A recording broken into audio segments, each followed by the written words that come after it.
I want to tell you the most interesting story in the world. Why a person becomes the person he becomes.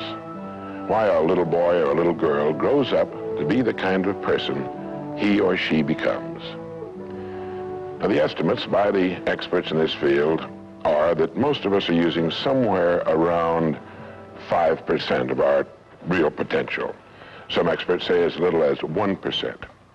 It means that we're only giving about 5% of ourselves to what we're doing, to our days, our work, our families, everyone we know, our entire environment. But it also means that we're only experiencing 5% of the fun, 5% of the joy, 5% of the rewards we could be knowing, or less.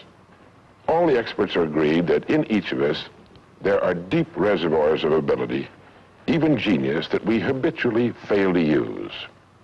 Why? We know that most people desire by nature to succeed.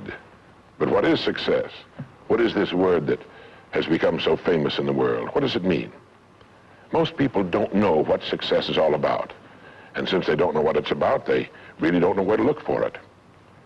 Success is really nothing more than the progressive realization of a worthy ideal. This means that any person who knows what he's doing and where he's going is a success. Any person with a goal toward which he's working is a successful person. This means that the boy in high school who's working toward a diploma, or the boy in college toward a degree, is just as successful as any human being on earth, because he knows what he's doing, why he's getting up in the morning, and where he's going. But conversely, if a person doesn't know what he's working toward, what it is he wants, doesn't have a goal toward which he's working, then he must, at least by this definition, be called unsuccessful. Why isn't then, with this simple definition, why isn't everyone successful? Should be easy. Yet surveys indicate that 19 out of 20, 95% at least, are not. In fact, a survey one time asked thousands of working men why they got up in the morning and went to work, and 19 out of 20 didn't know. 19 out of 20 working people didn't have the foggiest notion of why they got up in the morning and went to work. Under closer questioning, they said, well, everybody works. Well, that would be a good reason to quit. In fact, here's a little rule of thumb you might want to remember. Whatever the great majority is doing under any given circumstance, if you do exactly the opposite, you'll probably never make another mistake as long as you live. Just something to keep in the back of your mind. The problem with most people is that they're playing the world's most unrewarding game. And the name of the game is follow the follower. There's a story about a small town in which there was a jewelry store, and like all jewelry stores, or most jewelry stores at least, he had a big clock in his window. And every morning for years, he'd noticed a working man stop, adjust his pocket watch to the same time as the clock in the window. He'd been doing this for many years, and one morning the jeweler was out in front sweeping a sidewalk, and so he asked the man, he said, tell me, why do you adjust your watch to my big clock every morning? I've noticed you're doing that for years. The man said, well, I'm the foreman down at the big plant. He said, I want to make sure my watch is correct because I blow the quitting whistle every night at 5 o'clock. The jeweler looked at him rather strangely for a minute, and he said, well, that's funny. He said, I've been setting that big clock in the window by that quitting whistle all these years.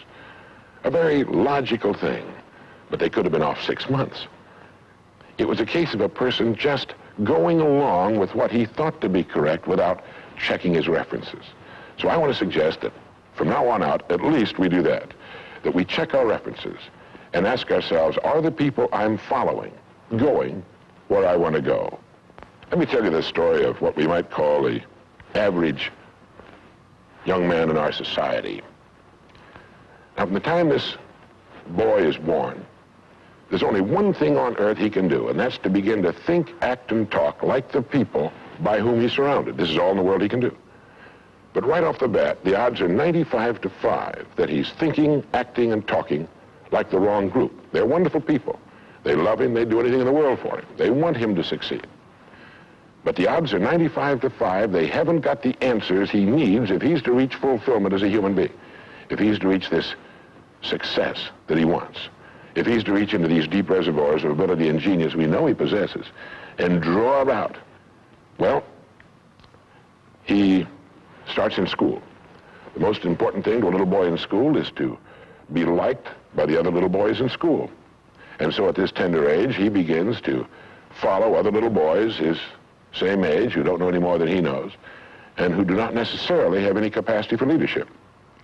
And he does this in the first grade, and the second, and the third, and the fourth, and the fifth, and the sixth, and the seventh, and the eighth, and year after year after year, he forms himself into a composite average of other little boys his age, trying to be like them, trying to do the only thing in the world that's impossible for a human being to do, which is to be like somebody else.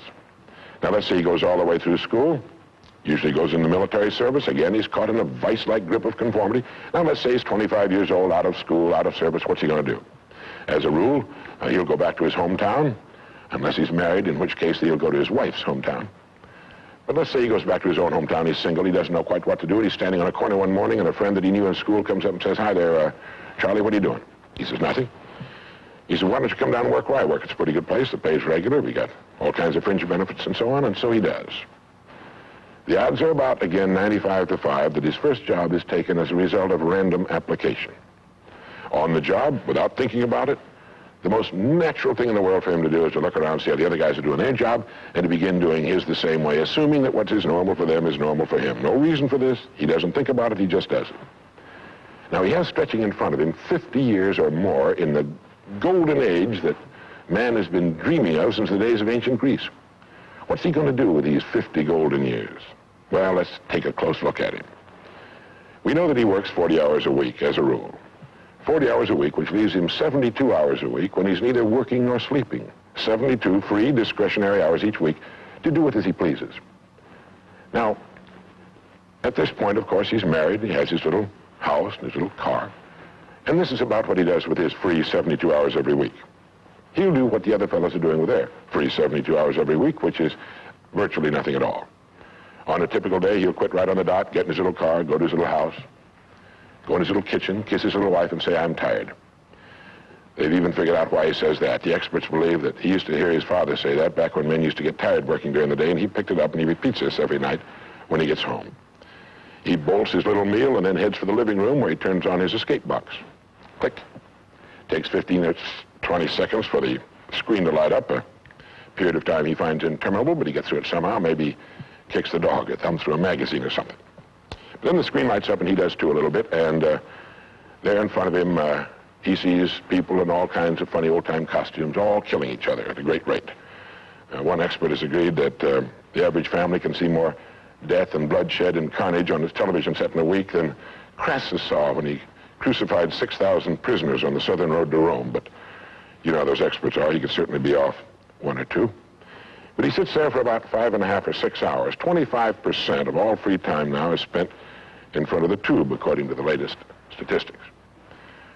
Now, there's nothing wrong with this particularly, except that he's watching other people who are earning excellent incomes in the pursuit of their careers, while he doesn't make a nickel, and gets the only two things you can get from watching TV on that kind of a schedule. He gets red eyes and a hollow head.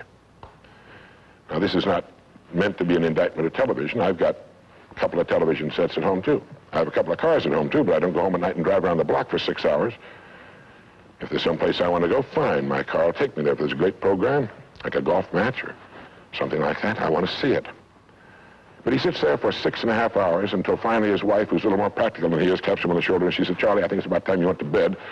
You've got to get up in the morning, go to work." And he's okay, and he shuts it off. He knows how to do that. He just shuts it off and goes to bed. Next morning he gets up and he does this all over again. He does this every day for 40 years. At the end of 40 years, he's retired, which always kind of catches him by surprise. No one's ever figured that one out either. And then he dies at 85 or 90, the way medical science is moving us along, out of sheer boredom. Well, what's the problem? Is there a tragedy here? Not really, if that's the way Charlie wants to spend his life, our mythical, hypothetical young man. If he wants to spend his life that way, that's his business. He lives in a free society, he can do anything with it he wants. But there's a terrible tragedy here if he's living that way because of the total lack of a decision. If he's living that way simply because he's still doing what he was doing in the first and second grade, and that's going along with the fellows up and down the block on the unspoken assumption that they know how to live, then there's a real tragedy there, because they've never known how to live, not in all the recorded history of mankind. He never finds out who he is. He never reaches into the deep depths of his abilities, his talents. He never learns that he can have just about anything he wants in the world, that he can call his own shots, tell his own fortune. And it's kind of a pity. Well, what's needed? Well, what's needed, I think, is a checklist, like an airplane pilot uses. I think that living successfully is as important as flying an airplane. And here are some of the things that I think should be on that checklist that could help this man live a more meaningful, more interesting, more exciting, more enjoyable life. The first thing that he ought to have on his checklist, in my opinion, is the word a goal.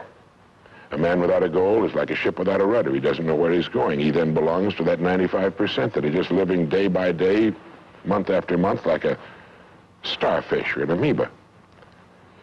He needs to know where he's going. Back in the early days of navigation, sailors used to see a strange sight in the Antarctic. They'd see a giant iceberg towering high out of the sea, and it would be moving against the wind. The wind would be blowing this way. The great iceberg would be moving right into the teeth of the wind.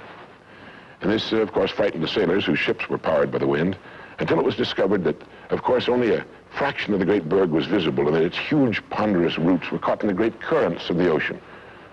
And it was being borne purposefully along its way, regardless of the winds and the tides on the surface. Well, this is what a man needs. He needs his roots deep in a great mainstream of his own choosing, and then he'll move along his way, regardless of the winds on the surface of his life or short-term expediency, and he'll get to where he's going. The second word on our checklist might be the word attitude. It's been called the most important word in any language in the world, because it's our attitude toward our world, toward all the people in it, that will determine the world's attitude and all the people's attitude toward us. It's a simple thing. Most of us know it, but we tend to forget it. People will react to us according to our attitude.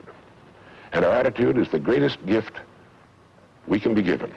You know, the little creatures of the world were given a wonderful gift by Mother Nature called protective coloring, in which they can blend into their background without being seen.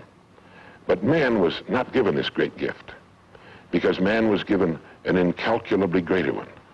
Only man has the godlike power to make his surroundings change to fit him, because his environment will change as he changes. A man's environment is a merciless mirror of him as a human being. And if he thinks his environment can stand a little improvement, all he has to do is improve, and his environment will improve to reflect the changing man. Third would be the word think. To think. The highest function of which a human being is capable. It was put pretty well by the great Pulitzer Prize-winning playwright Archibald MacLeish in his great play, The Secret of Freedom, in which he has one of his characters say, "The only thing about a man that is a man is his mind. Everything else you can find in a pig or a horse." It's true. And so if we're going to develop something, this is a good place to start. To think deliberately and with a purpose. To spend a little time each day before a blank sheet of paper with our goal perhaps written at the top, and come up with some fresh, new, and exciting ideas. The next point on our checklist you might call the law of laws. That's what Emerson called it, this great old law of cause and effect. That our rewards in life will always be in exact proportion to our contribution, to our service. We all know this, really. We tell our children in Sunday school that as ye sow, so shall ye reap, but we forget that that's true. If a man is unhappy with his rewards, all in the world he's got to do is find ways of increasing his contribution, his service. It's like the story of the preacher who was driving down a country road, and all of a sudden he came to the most magnificent farm he'd ever seen in his life. It was beautiful. And so he saw the farmer approaching the road on his tractor, and so he hailed him, and he said, "My good man," he said, "God has certainly blessed you with a magnificent farm." And the farmer thought for a moment, and he said, "Yes, you're right, he certainly has. But you should have seen this place when he had it all to himself." And the preacher had his sermon for the next Sunday. He realized that all the farmers up and down that road had been given the same land, but one man had made something great out of it. Well, all of us are given the same land. We're given a human life, and each of us can make something great out of it, too, if we want to. The next point might be simply the word truth. Since everything we do has an equal and opposite reaction, unless what we're doing is based on truth, we're building on sand, and it can't stand. The next point would be R&D, research and development. None of us would want to work for a company or invest our money in a company that didn't have a very viable research and development department. That is, pumping a good percentage of its profits back into research and development because its future depends on it. But so does a man's. And you might ask yourself, how much of your own take-home pay have you spent during the past year for materials calculated to make you smarter this year than you were a year before, calculated to make you a little better, a little bigger as a human being, to perhaps love a little more and hate a little less and do a little better job than you did a year ago. How much money are you pumping back into yourself and your future? It's worth thinking about. And finally, the strangest secret. At the beginning, I said, what makes a child grow up into the human being he becomes? Well, this is the reason for that. Of course, he's the confluence of a genetic pool that goes back for thousands and thousands of years. His environment has an influence on him, of course. But what makes him become the person he becomes is that he becomes what he thinks about most of the time. It's as simple as that. We become what we think about most of the time. And that's the strangest secret. This is why thinking is so vital. This is why a goal is so important. Because we will become that. This is why people who set goals achieve them. The trouble with men is not in achieving their goals. They do that. It's in establishing them. Well, that's about it. I think it's good to remember that if we just go along with the crowd, we won't wind up with much more than the wish that we could do it all over again, and as far as we know, you can't. If we want to amount to anything as individuals, we need individual goals, individual thinking, individual actions, and we must never conform to the big group. We must love them, we must help them, we must serve them, because our whole success will depend on our ability to do these things. But never lose our own individuality and our identity by permitting ourselves to become submerged in what has historically proved itself to be little more than a suffocating sea of indirection and purposelessness. If we want to emulate someone, fine, but let's be choosy in whose steps we follow. It's the only life we've got. And remember to think. Imagination is everything, and we can become what we can imagine. If you find yourself getting depressed and down at the mouth, as we all get once in a while, you might want to remember this quotation by Dean Briggs. He said, "Do your work. Not just your work and no more, but a little more for the lavishing's sake. That little more which is worth all the rest. And if you suffer as you must, and if you doubt as you must, do your work. Put your heart into it, and the sky will clear. And then out of your very doubt and suffering will be born the supreme joy of life." Believe it or not, in an age when we've come to nearly deify leisure time, we've almost lost sight of the fact that virtually all our satisfactions, rewards will come not from our leisure, but from our work. And don't forget the strangest secret. We become what we think about.